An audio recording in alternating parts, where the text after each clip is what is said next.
can. All right, this is timeline number 12, nationalism. Number 12, nationalism. What's the single most important date on this entire timeline? 1871, Germany becomes a country. You don't even have to write it on there because you already know it. The end of this timeline is going to be what? World War I. You can put that on there. 1914, World War I. All right. So we're going to look at nationalism. First off, the eras leading into it. All right, we have imperialism is going on. The big thing that's going on in the background of the 1800s is going to be what? Industrial rev. All right. The idea that these countries need to become single unified countries in many ways is based out of the industrial rev. In the center, let's just put balance of power. That makes sense. And the only era we care about it going to is going to be World War I. That's easy, that's obvious, and that's simple. Okay, so number one, our first color, let's talk nationalism.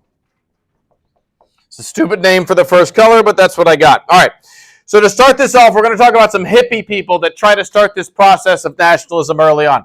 Hippie people are the romanticized people. They just go out in the countryside. They're like, I'm going to give a big, wonderful speech, and everybody's going to want to be in our country now, right? The most famous guy to do this, his name was Mazzini. Can't gather he was from Italy, okay? And he was a romantic, meaning he went out and gave a whole bunch of speeches about how Italy would be much better as a single unified country, and what happened to him? No, his head gets chopped off, okay? The Pope's never going to allow them to unify. What do we need to make strong, powerful countries? It's a boring key concept you can forget as soon as you leave this class. You need to use realpolitik. You have to base these in reality in order to be functional. Now, another thing over here, they weren't generally trying to unify their country, but they did build nationalism through a romantic way. It was the Grimm brothers. The Grimm brothers wrote the Germanic fairy tales. Basically what they did was they made a piece of literature, a piece of culture that was so popular, their version of the religion, their version of vernacular became the single, unified, solidified piece, right? It's one of the steps to becoming a single country is that everybody needs to speak the same language. And I know we've always said that these are Germanic-speaking people, but they've been different countries for hundreds of years. The languages have diverged. Think about British English versus American English. We can still understand it, but you know them when they say one sentence, okay? In Italy, a long time ago, they had a guy named Dante who wrote a book called Dante's Inferno, all right? That was so popular, it unified Italian into a single language. So the Grimm brothers write the word vernacular. That's what they're famous for, right? The other thing, they're not really, they're kind of part of a blowback against nationalism, but you can say it's the idea of building a single nationalism, right? Maybe the darker side of building a single nationalism. In France, they struggled with something called the Dreyfus Affair.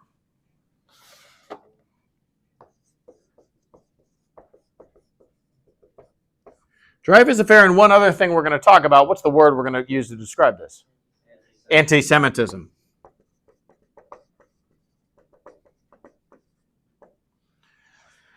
All right. The other one is a guy I never mentioned in class, but I want to say out loud. His name is Karl Lueger. Karl Lueger. Karl Lueger spends a whole lot of his life in Austria, talking about anti-Semitism, writing pamphlets, giving speeches. He spends most of his time in Vienna, and he was really famous in Vienna in the late 1890s into the early 1900s. Why is that relevant? Vienna, turn of the century.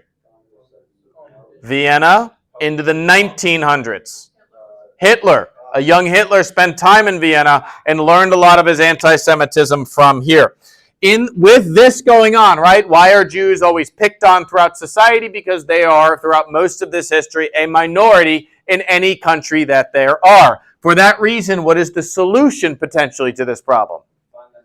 Find them a country where Jews are the majority. That process is known as Zionism. And the most famous guy that proclaimed this or called for this, his name was Herzl. Herzl, again, this in the late 1800s into the 1900s is setting the stage for the creation of Israel after World War II and the Holocaust. Next color.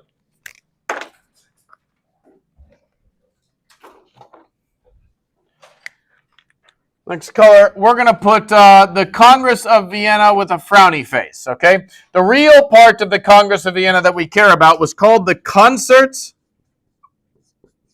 of Europe. All right? Remember we talked about in 1815, that was the Congress of Vienna. Clemens von Metternich put what type of government back in charge? Traditional conservatism, which means monarchy, clergy, nobility, as opposed to, right, that we know that conservatism isn't going to last anymore. The feudal system is dead and gone. So in order for conservatives to take control, they're going to need a new type of conservatism. Let's call it neoconservatism. Thank you. All right.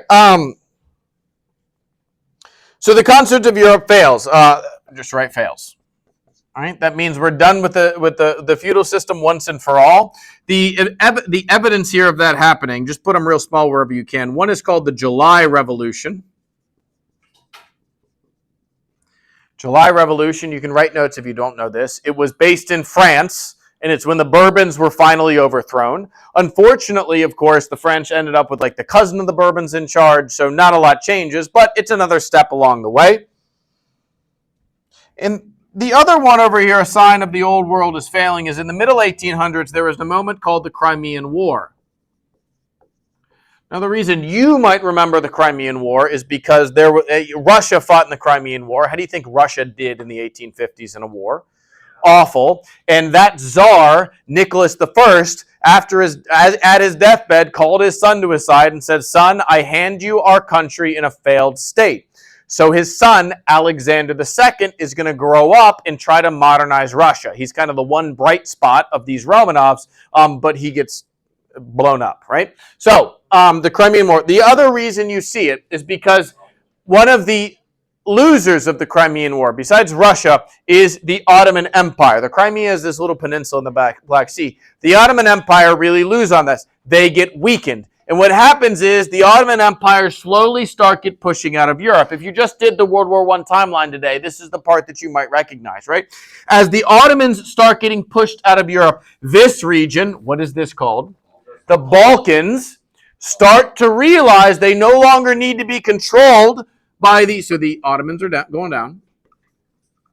They realize they are no longer controlled by this single higher power, so they finally fight for and get their independence. These Albanians, the Serbians, the Bosnians, the Herzegovinians, right? All of these guys. What do we call it when one relatively unified region breaks apart into a tiny little smaller regions? It's balkanization. Balkanization. It's named as such because of this moment in history.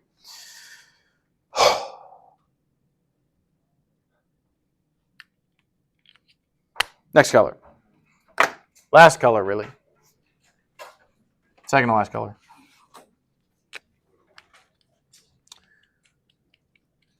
Number 3 is neoconservatism. It's neoconservatism / essentially the unification of all of these guys. So, wherever you have space, that's fine. New color, we're only going to write one thing over here. New conservatism. New conservatism, instead of fighting against nationalism, like traditional conservatives, like the Austrians, they have to fight against the liberal nationalism because that's splitting Austria apart. Well, the neoconservatisms are going to use nationalism. They adopt it to unify, or in this case, to strengthen the state, the country, right? Most famous guys that we're about to write down are Bismarck and Cavour, okay? So let's talk up here, right? First off, in France, they finally get rid of the Bourbons along with everybody else killing off traditional conservatism in 1848. The guy they put in charge is who? Napoleon III. Louis Napoleon, and eventually becomes Napoleon III. He's most famous on another timeline because after he takes over France, he goes to the Great Exhibition of the Works of Industry of All Nations, and when he comes back, he hires George Haussmann, and he rebuilds Paris and brings France into the Industrial Rev. But the other guy that's more famous that we're only going to write a little bit about, because if all you know is he's the Italian Bismarck, you can answer any question about him. His name was Cavour. Count Camillo Cavour was the prime minister of, it's called the Kingdom of Two Sicilies. And what he does is he unifies the northern states. Do you remember how he unified the northern states? Yeah, remember he went to go fight a war. Before he went to go fight a war, in order to make sure he won, what did he do? He made alliances and all this other. He used realpolitik. He used realpolitik. Now, Cavour uses realpolitik to unify northern Italy. Helping Cavour out was a dude in the south. The dude in the south was another romantic hippie. He went through southern Italy giving speeches. Oh, shouldn't Italy all be into one? He ended up closing in on Rome, and he's like, well, guys, let's take out the Pope because he's standing in our way, which is a stupid thing to do, right? He had an army of men that all wore red shirts. His name was Giuseppe Garibaldi.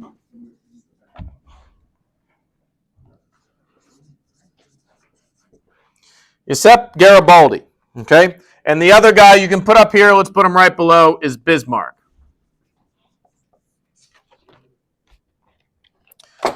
The ultimate point of Otto von Bismarck, the ultimate point of what Otto von Bismarck is he transforms